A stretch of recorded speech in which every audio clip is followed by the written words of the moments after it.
Miqtë e mi, përshëndetje dhe mirë se vini në një episod të ri të programit Po Zot. I rritur në Shqipërinë komuniste me një baba me traditë ortodokse dhe një nën me traditë katolike, ai kujton shpesh këshillat e gjyshes, sa herë që shikonte ëndra të këqija. Lutu Jezusit, i thoshte ajo, sa herë që ke frikë, sepse ai e largon frikën. Si fëmijë lutej pa kuptuar se kush ishte ky Jezusi që largonte ëndrat e këqija. Ishte adoleshent kur një komshi e fton në një studim biblik. Aty për herë të parë mëson për Biblën. Por ajo që i bëri më shumë përshtypje ishte mënyra se si këta misionarët e huaj që kishin ardhur në lagjën e tij kujdeseshin për njëri tjetrin. Vazhdonte të shkonte dhe javë pas jave e preku shumë fakti që këta njerëz, ndryshe nga shumë të tjerë, e jetonin me të vërtetë ato fjalë që thoshin. Dhe një ditë tha, këta njerëz janë ndryshe, edhe unë dua të jem si ata. Këtu filloi dorëzimi i tij tek Perëndia. Sot vazhdon të thojë çdo ditë të njëjtën gjë. Zot, ti më ke sjellë në këtë jetë dhe jeta ime të përket ty. Dua të jem në shërbimin tënd. Bëj me mua çfarë tjetë më e mira për ty. Zot, unë dorëzohem tek ti dhe dua të jem i yti. Ju ftoj sot të ndiqni rrëfimin e besimit të një burri që ka zgjedhur të udhëheq me zemër shërbëtori, ashtu si Zoti i tij, një burr që dëshiron të ecë me ata që Zoti ka vënë pranë, për t'i ngritur lart dhe për t'i inkurajuar në çfarë lloj stine që po kalojnë.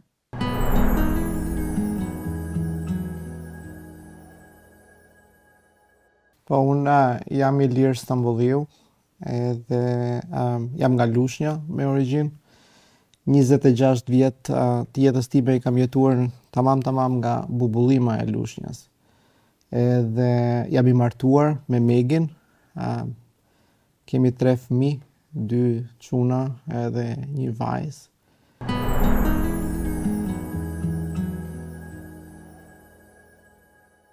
Unë vi nga një familje, babin e kam ortodoks me tradita, kurse mamin e kam nga Lezhë katolike.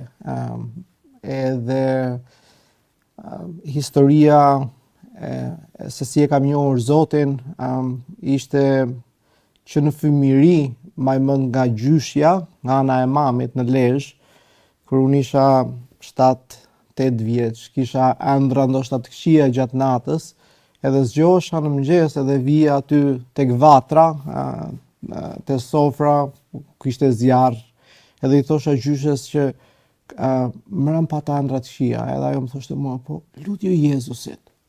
Edhe më thosha, kush është ky Jezus? Shumë më vonë pastaj, pra do të thënë rrita me këtë praninë e Zotit, por me një kuptim nga prindrit e mi, duke që emri i Zotit thirrej vetëm kur kishte vështirësi në familjen tonë. Edhe sidomos mbas komunizmit, të rriturit në fshat, me shumë primitive, shumë thjesht, shumë nga një familje e varfër, tamam. Mbaj mend nga prindrit e mi kur ata thrisnin Zotin ishte vetëm kur çdo gjë kishte shkuar në fund. Edhe na duhej t'i thresnim, sot, kjo pësherëtima e shpirtit, si më thënë. Edhe aty fillova duke menduar, a ka një Zot, a ekziston ai? Nëse është i vërtet, të lutem ma trego Zot, por nuk kisha dikush që të më tregonte. Ndërkohë, në moshën në adoleshencën time, unë dëgjova që disa misionar të OEM-it, nga kisha në Lushnjë, vinin në bubullim dhe bënin studime Bible. Edhe nga një vajzë, nga një komshie, aty mora ftesën, edhe më tha që Ilir, tha, ne nuk kemi çuna, tha, kemi goca, janë një 20 e ca goca, tha, që mblidhemi, bëjmë studim Bible, tha, por nuk kemi çuna. A do kishe dëshirë, tha ti, që të takoheshe me këta misionarët që vinë nga Lushnja? Ishte gusht, vap, ora 2, mbas dite, qa do bëjen atë kohë? Thash, pa tjetër, me shumë kënaqësi. Edhe çdo të premte, filluam duke hapur fjalën e Zotit, madje mbaj mend ka qenë një fletush që quhej Kush është Perëndia. me anë të saj, do të thënë fillova duke, pra ky ishte procesi kur në një farë mënyrë e kuptova që Zoti ishte aty. Ai kishte paraprirje jetës time shumë më përpara që nga fëmijëria ime, madje edhe para se unë të lindja, edhe pra ky ishte një proces që thash, okay, jeta ime nuk është më imja, është e tia, i përket atij, edhe thjesht është vendimi për t'i thënë Zot, këtu jam, bëj me mua çfarë është më mira për ty. Edhe kjo është ajo rrëfimi i jetës time me Zotin.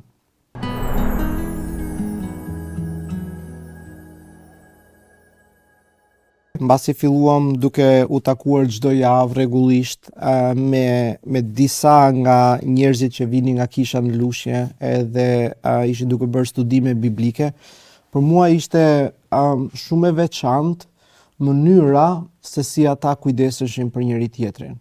Pra ishte një sinqeritet i zemrës që atë që ata thoshin edhe atë që ata besonin me të vërtetë e jetonin.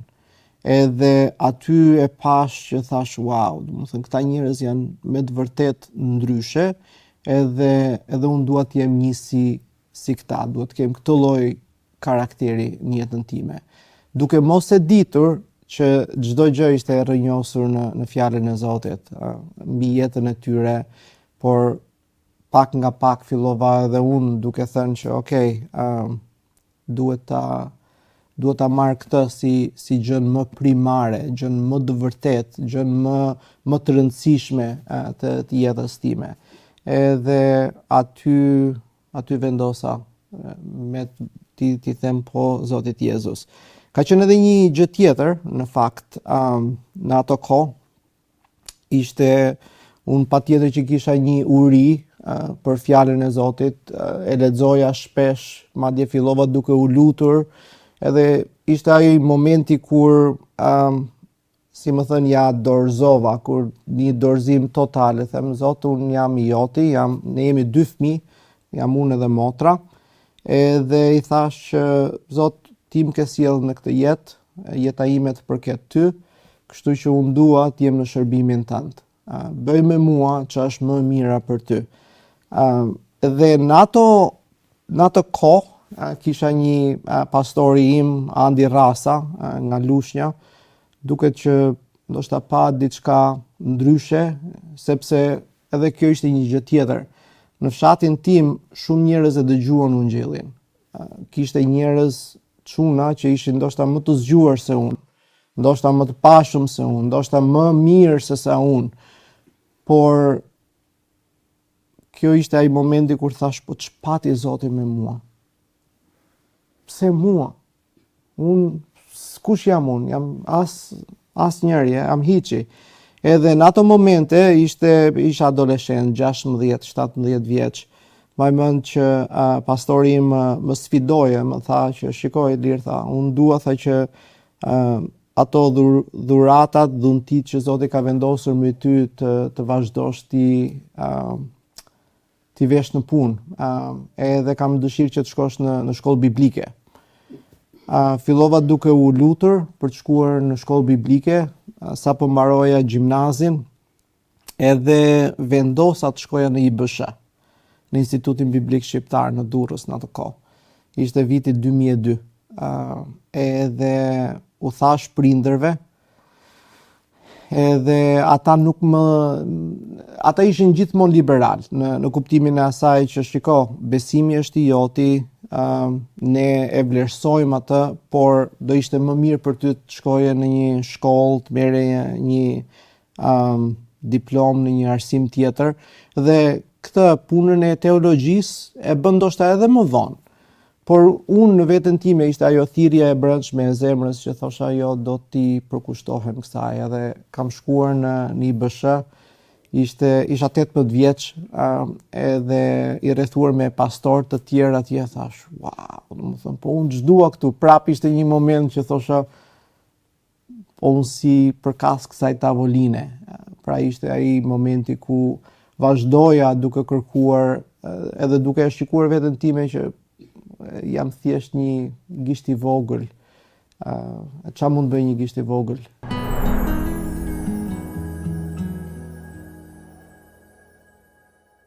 Mbasi mbarova shkollën biblike, kjo ishte një histori ndoshta një stil jete tjetër, se si Zoti punon. Mbaj mend që mbasi mbarova shkollën biblike, u riktheva prap në Lushnjë, edhe isha duke u marrë me shërbesat në fshatra. Pra unë shkoja në Bubullim, shkoja në një fshat tjetër, shkoja edhe në Dushk gjithashtu. Edhe kjo ishte shërbesa ime gjatë javës, isha në një farë mënyre me kohë të plotë, dhe kisha një suport financiar shumë të vogël. Edhe kjo ishte momenti kur u ktheva prap duke menduar që pra duke e vënë në pikë pyetje, a siguron Zoti me të vërtet për ata që ai i thërret. Edhe kisha një mik në Angli, një shok nga kisha, që kishte ikur vite më përpara, edhe ai më sfidonte, më thoshte që hajde në Angli, bëj një shkollë fizioterapie, edhe ke një profesion tëndin në jetë.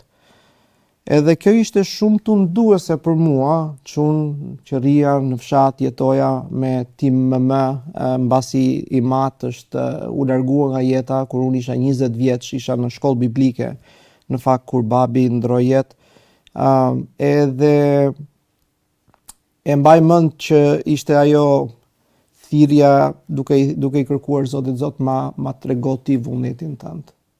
Ti më ke sjell deri këtu, jam i sigurt që ti do sigurosh, po dua që mos të marr një hap që të jetë jashtë vullnetit tënd. Edhe si më thënë u përlesha me Zotin për një periudhë të gjatë. Edhe tundimi nga ana njerëzore ishte të thosha po këtij miku tim bëj ç'është e mundur që unë të vi në Angli, të mbaroj një shkollë profesionale atje. Edhe ishte momenti kur thash, okay, do t'i përkushtohem Zotit me kohë të plotë, pavarësisht rrethanave se si do të më vinë. E nesërmja nuk është në dorën time, është në dorën e tij. Edhe aty e vendosa që thash, okay, do rri në shërbes me kohë të plotë, pavarësisht gjërave. Edhe vendosa, edhe ishte, besoj, një nga këto momentet ku Zoti e tregoi besnikërinë e tij shumë qartë, shumë qartë.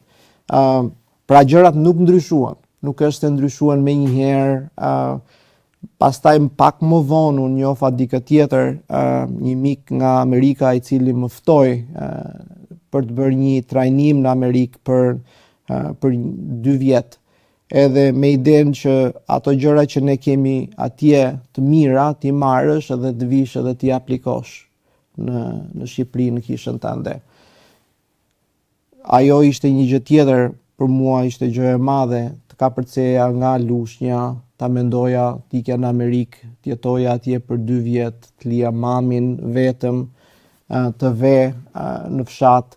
Pra isha duke jeta e krishterë është sa e bukur është, por aq edhe e ndërlikuar ndonjëherë. Pra, do të thënë duket që nuk është thjesht që ti ecën mbi të, është por mbi të gjitha këto vendimet të jetës time e kam parë që dora e Zotit ka qenë aty.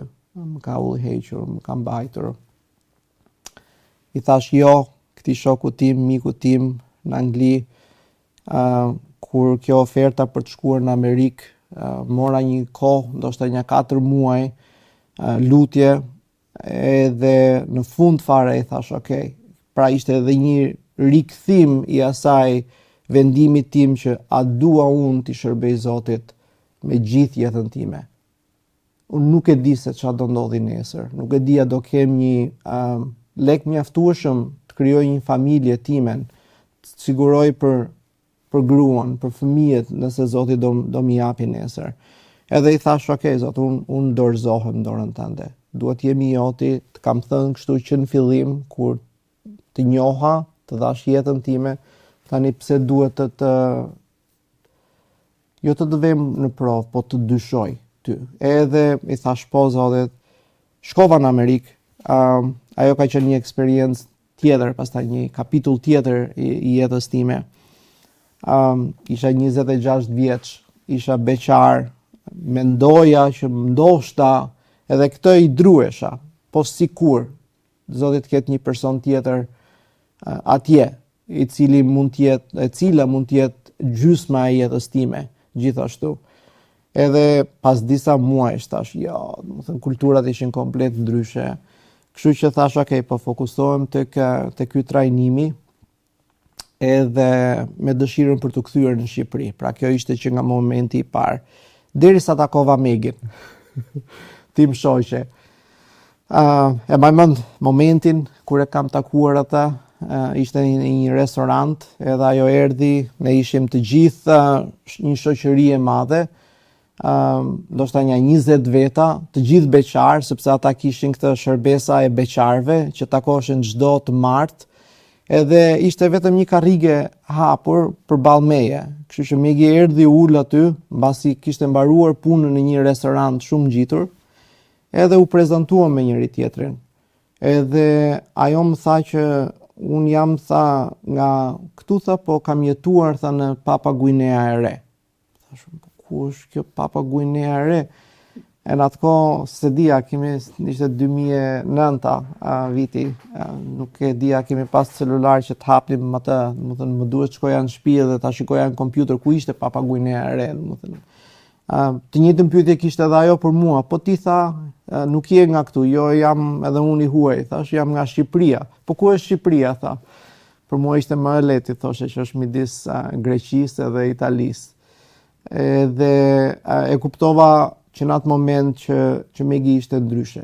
Kishte jetuar në xhunglën e Papua Guineas, edhe u bëm shok të mirë. Pra aty nisi rrugëtimi jon si miq të vërtet. Derisa pas një viti e pak, të dy ndoshta e kuptuam që ne ishim më shumë se sa shok, edhe kështu që mua si djalë, si burr, më duhet të isha shumë i qartë. Nuk isha në Amerikë vetëm thjesht për të bërë vetëm njohje. Pra unë e shikoja Megin më shumë se sa një shoqe. Edhe ashtu në herën e parë që u ulëm, i thash që shiko Meg, të shikoj ty më shumë se sa shoqe, të shikoj ty si pjesë gjysmën tjetër të jetës time, edhe të shikoj ty si mamin e fëmijëve të mi.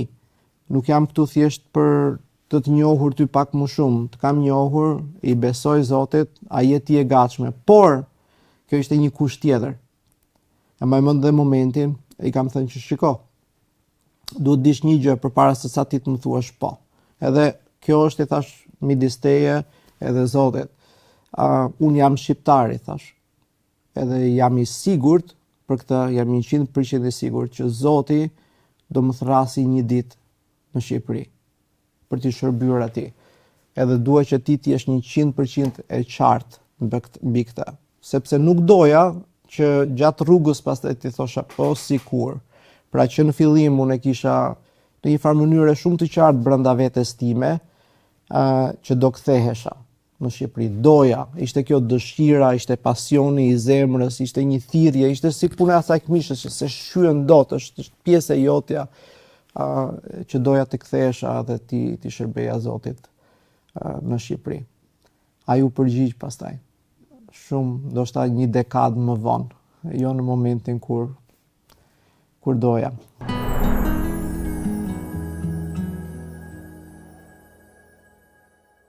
Ne në Amerikë ishim me qëra, por kishim një jetë goxha komode. Megi nga profesioni është fizioterapiste, edhe punonte në një spital pleqësh atje në Amerikë, kishte rrogën shumë të mirë. Unë nga ana tjetër kam punuar për vite në një hotel, Marriott, në Cincinnati, në Amerikë. Gjithashtu kam pasur një eksperiencë shumë të mirë atje. Dhe nga ana njerëzore, ne thoshim, po mirë jemi. Pra jemi rahat. Pse duhet ta fusim veten duke menduar, duke shkuar në një vend ku është e panjohur. Pse duhet? Por edhe në këto momente unë besoj që brenda vetes time ishte edhe një herë ndoshta ajo thirrja e zemrës që besoj vinte nga Zoti, edhe më shumë ishte për njerëzit të cilët nuk e njihnin Zotin.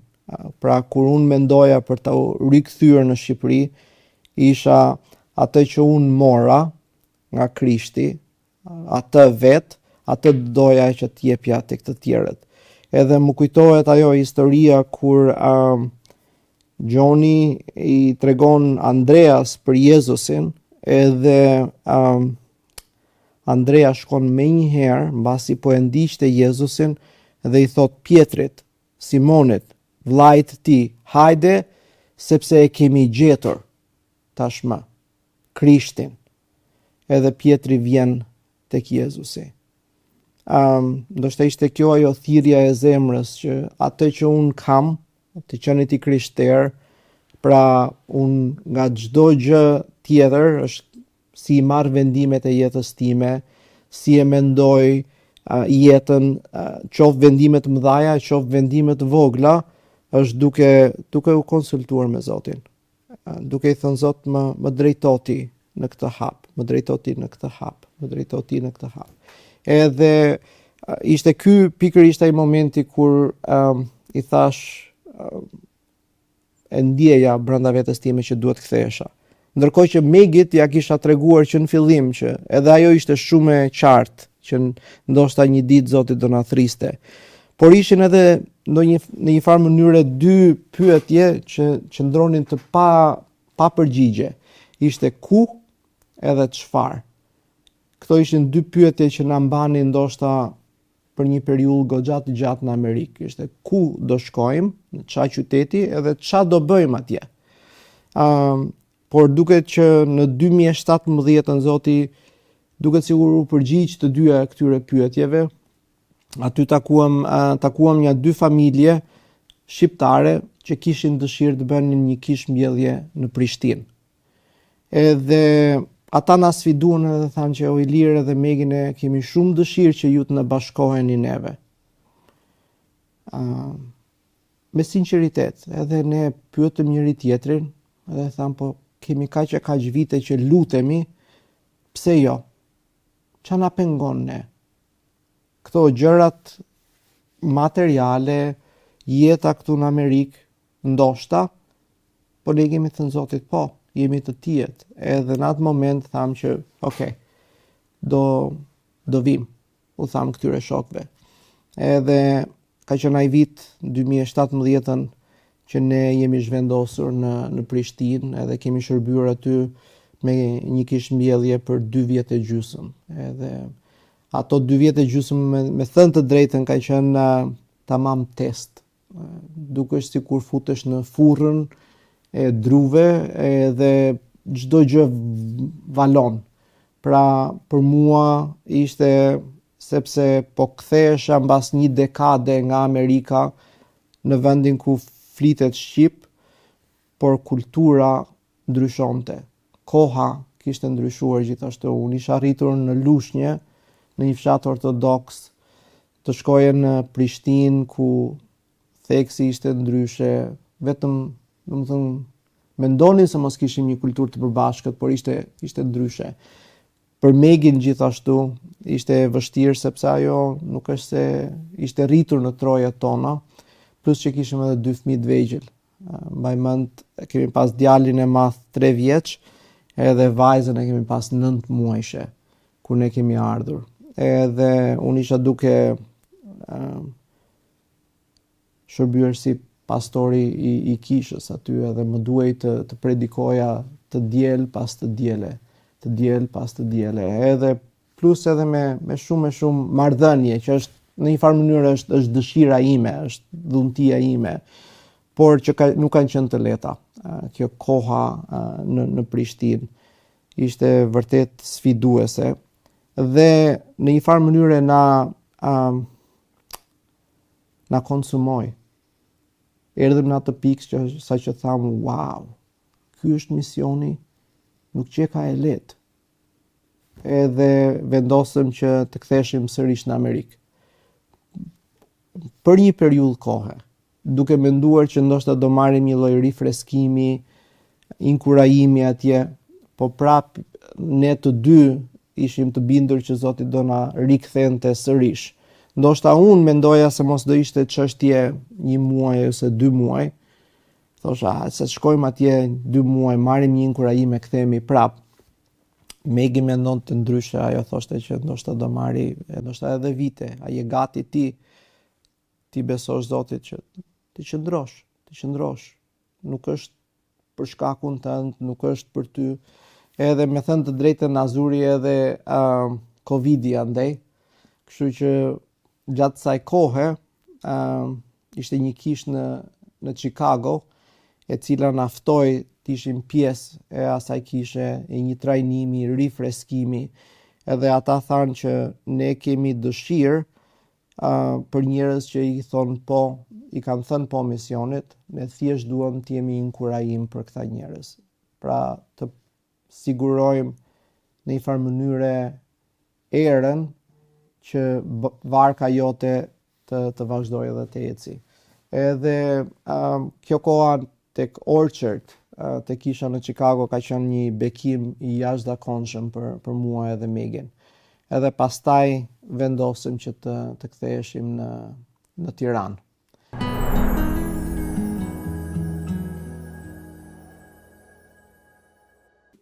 Unë besoj që Zoti nuk na le asnjëherë pa përgjigje. Ai flet edhe sot nëpërmjet fjalës së tij. Edhe mënyra më e mirë, të paktën për shpirtin tim, është kur zgjohem në mëngjes, edhe lexoj 2 ose 3 vargje në Bibël, edhe lutja ime është o Zot, më ndihmo që këto 2-3 vargje që unë lexova sot t'i vënë praktik në jetën time. I bëj këto reale sot, me çdo që ti të më vendosësh përpara. Edhe Zoti gjithmonë përgjigjet në mënyra e tija, por e kam parë Zotin duke vepruar gjithashtu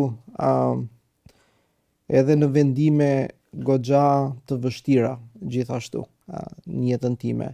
Nuk ishte e lehtë për mua të lija Shqipërinë. Ndoshta shumë njerëz thonë që t'ikje në Amerikë nuk ishte e lehtë gjithashtu për mua. Kjo është një histori tjetër që shumë njerëz tani mbasi jam kthyer, jemi 3 vjet në Tiranë, kur unë takohem me njerëz të ndryshëm, edhe i them që kam jetuar në Amerikë për gati 15 vjet, edhe jam kthyer këtu. Shumica e njerëzve e di çfarë pyetje më bëjnë. Me çfarë biznesi merresh? Edhe unë buzëqesh. Edhe i them unë merrem me biznesin e shpirtrave. Edhe pastaj i them që jam i krishterë, edhe Zoti më ka ndryshuar jetën në adoleshencën time, dhe atë që unë kam dua t'ja jap të tjerëve. Kaq. Edhe kam pas njerëz që më thonë bravo, faleminderit për sinqeritetin. E vlerësojmë këtë gjë. Njerëz si puna jote ka më shumë Shqipëria. Edhe kjo ishte,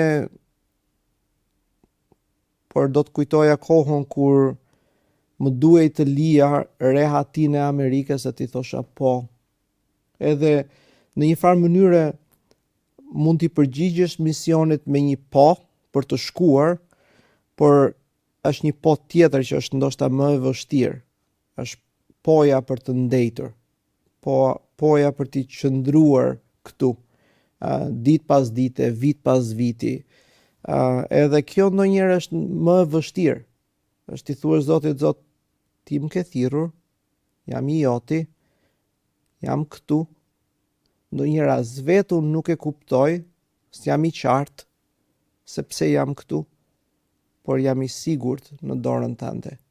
Ti më ke thirrur, ti më ke siguruar, edhe të lutem Zot, të lutem më bëj që t'jem një inkurajim për dikës sot. Megjithëse ndoshta edhe brenda vetes time jam duke kërkuar forcë prej teje. Edhe kjo është jetosh jetën si krishter me thjeshtësi, kudo që Zoti na vendos, te lagja, me një shok, me një telefonat, Zot duhet të vë ty në qendër.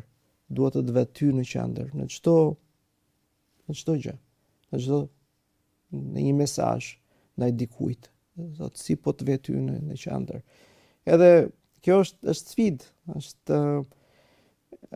por për ne çfarë ka qenë edhe vazhdon të jetë në një farë mënyre ajo spiranca e dëshirës tonë për të ardhur në Shqipëri, kur unë mendoj vazhdimisht për kishën shqiptare, sepse ne vim nga ndoshta 3 dekada që jemi formuar si kishë ungjëllore, unë besoj që ne kemi shumë nevojë për inkurajim. Kemi shumë nevojë për fuqizim e shpirtrave të atyre që e duan Zotin. Edhe këtë unë e marr nga Veprat e Apostujve kapitulli 14, kur Pali me Barnabën po ktheheshin mbrapa nga misioni që ishin dërguar, edhe ata po bënin tamam 3 gjëra. Ne i shikojmë tek Veprat kapitulli 14 vargjet 21 deri në 23. E para, ata po ndanin ungjillin qytet më qytet. Është gjëja më primare. Atë që unë kam, unë jam i krishter, identiteti im është në Krishtin, atë kam unë, atë të ofroj, nuk kam diçka tjetër. Pra ungjilli për ata që nuk e njohin Zotin. E dyta, ata thuhet që po fuqizonin shpirtrat atyre që e donin Zotin. Unë besoj që kisha shqiptare ka shumë nevojë për njerëz që u vinë për krah, edhe thjesht janë inkurajim. Kemi nevojë, të gjithë kemi nevojë për inkurajim. Të gjithë kemi nevojë për të thënë që hey, nuk je vetëm në rrugëtimin tënd për në shtëpinë qiellore. Atje do shkojmë të gjithë, por nuk je vetëm, jemi bashk. Edhe këtu, ndoshta duke siguruar një mesazh, ndoshta duke siguruar një telefonat, ndoshta duke siguruar një kohë për të ulur e për t'i pyetur njerëzit ndonjëherë si je, si ndihesh, si mund të lutem për ty. Unë nuk kam forcë në veten time, nuk mund t'i ndryshoj dot rrethanat e individëve që Zoti më vendos përpara, por a kam mundësi të jem inkurajim? Edhe për këtë do doja ta jepja veten time. Edhe kjo ishte ajo sepse Zoti na ka thirrur, na ka pajisur, ndoshta më duket vetja akoma shumë i vogël, këtu jemi për të bërë këtë gjë.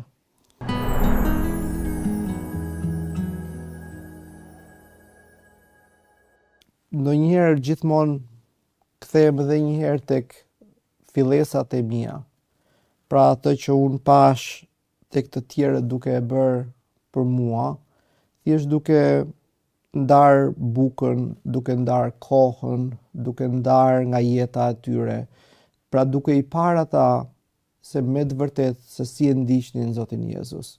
Si e kishin vënë atë që ai është primari, ai është i pari në jetën e tyre. Edhe se si ai informon çdo vendim tjetër tjetës tonë. Sepse ne njerëz jemi, me hadhe jemi.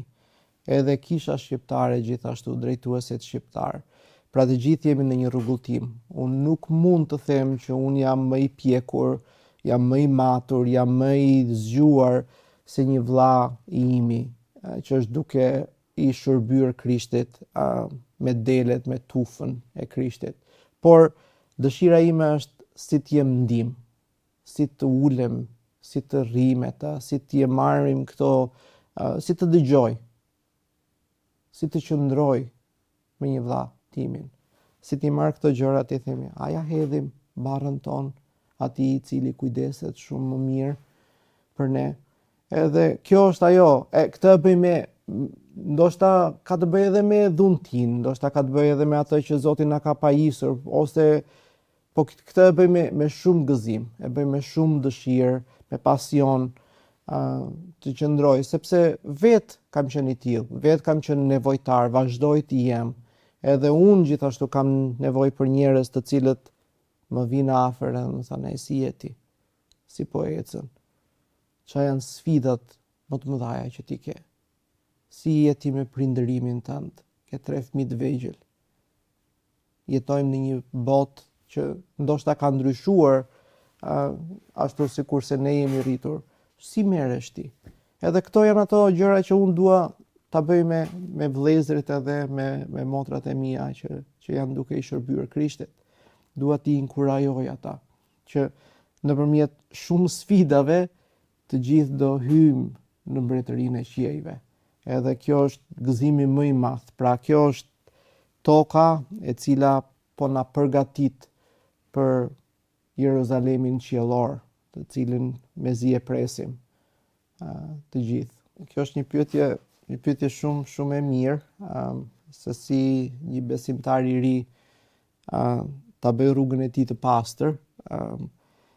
Gjithmonë ndoshta tani më kujtohet Psalmi 119 dhe aty psalmisti është duke nxjerr zemrën e tij, si më thënë, duke e vendosur mbi tavolinë dhe i thotë që si mundet të bëj një njeri zemrën e tij të pastër duke e ruajtur me fjalën tënde.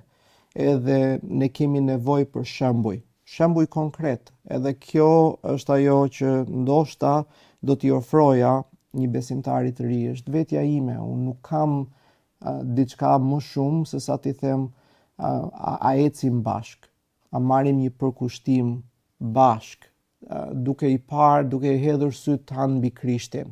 Pra, nëse janë 2 gjëra të cilat mua më japin identitetin që unë kam, e para është fjala e Zotit dhe e dyta është Krishti. Krishti i ulur në të djathtën e Atit, i cili është duke ndërmjetësuar për mua në këto momente që ne flasim. Edhe ku ka më mirë se sa mbreti i lavdis, Zoti i gjithë rruezullit toksor edhe më tej, i cili është ulur edhe ndërmjetëson tek Ati për shpirtin tim, për jetën time, për rrethanat e mia. Edhe jam i sigurt që ai e bën këtë për të gjithë ata që e duan atë. Kështu që e di që rruga nuk është e lehtë, edhe për besimtarët e rinj, por do doja shumë, edhe kjo ndoshta është një sfidë që ndoshta dua t'ja bëj kishës shqiptare, është që ata njerëz të cilët duan të ecin me Zotin kanë nevojë edhe për shembuj konkret, ta shikojnë se si ecja me Zotin është në ditët reale.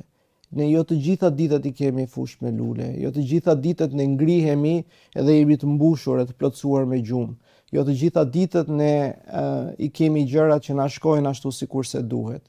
Edhe po puna është në këto ditët e vështira, ku i hedhim ne vështrimin ton, ku e mbështesim ne gjithë jetën ton. Edhe nëse nuk është në Krishtin, atëherë do jetë diku tjetër. Edhe puna është se si t'i bëjmë këto të tjerat të vdesin, edhe Krishti të jetoj, të ngjelet për në jetën tonë. Duke pirë kafe, ndoshta më shumë me këta njerëz, duke kaluar kohë, duke i thënë që jam këtu vlla për ty. Nëse ke diçka, të lutem, më thuaj. Por edhe duke u afruar vetë, sepse ndonjëherë ne si njerëz kemi atë tendencën që të fshihemi pas shumë gjërave. Ndoshta kultura na ka mësuar ashtu. Më bën përshtypje sepse ne jetojmë në shtëpi edhe me 3 fëmijë të vegjël, ndonjëherë është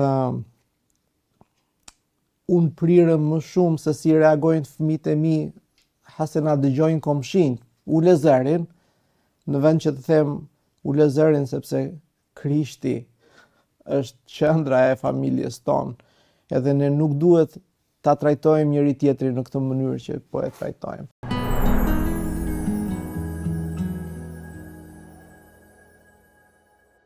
unë besoj që të qenit shërbëtor i Zotit ose drejtues në kishën e tij nuk është nga dituria jonë, nuk është nga aftësitë tona, është nga derdhja jonë. Edhe shpesh herë këtë e them me gjithë shpirt sepse kjo më prek edhe mua. Ndonjëherë ne mundohemi me gjithë forcën tonë t'i bëjmë gjërat për dukje ose për veten tonë, sepse duam të përparojmë. Por mbretëria e Zotit është me kokë poshtë. Edhe Zoti Jezus tha që kushdo që t'jeti pari, do t'jetë shërbëtor së pari. Edhe të qenit shërbëtor është derdhje. Derdhje nga ajo që unë marr në mëngjes ose nuk e di kur i lexoj 2-3 vargje dhe them o Zot me të vërtet bëj këto 3 vargje që t'jenë të vërteta në jetën time sot. Më lejo të bekoj dikë. Më lejo të hap gojen me dikë që s'të njeh ty sot. Ti tregoj atij për lavdin tënde. Edhe kjo është, pra janë 2 shina e trenit.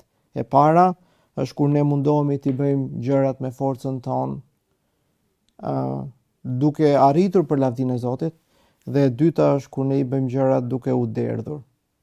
Thjesht është nga ajo që ne kemi marr, japim tek të tjerët. Edhe kjo është inkurajimi që ndoshta do t'i edhe nxisja që do t'u bëja drejtuesve të krishterë është kalo kohë me Zotin në fjalën e tij. Aq më tepër në ditët e mbrapshta të cilat ne jetojmë sot. Kalo kohë me të. Qetësoje zemrën tënde përpara fjalës Zotit. Edhe pyete. Zot më drejto sot. Kur të dalësh nga shtëpia, mos dil asnjëherë pa qenë i inkurajuar vetë. Tani ne njerëz jemi, edhe Zoti punon edhe në dobësitë tona, jam i sigurt për të, por aq sa varet nga ti është mbështetur tek fjala e tij.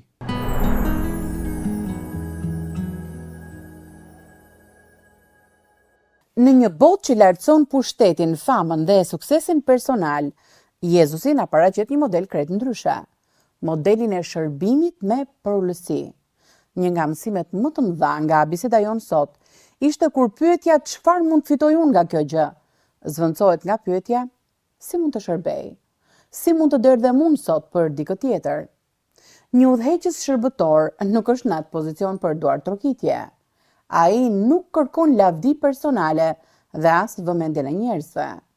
Ai udhëheq me një zemër të përullur, duke kuptuar se çdo përgjegjësi, çdo mundësi dhe çdo marrëdhënie është një besim i shenjtë që Zoti e ka vendosur në duart e tij, qoftë në familje, në kishë, në punë apo në shoqëri. Thirrja jonë mbetet e njëjtë, të pasqyrojmë zemrën e Krishtit. Jezusi vetë, megjithëse ishte Zot, zgjodhi të marrë formën e një shërbëtori.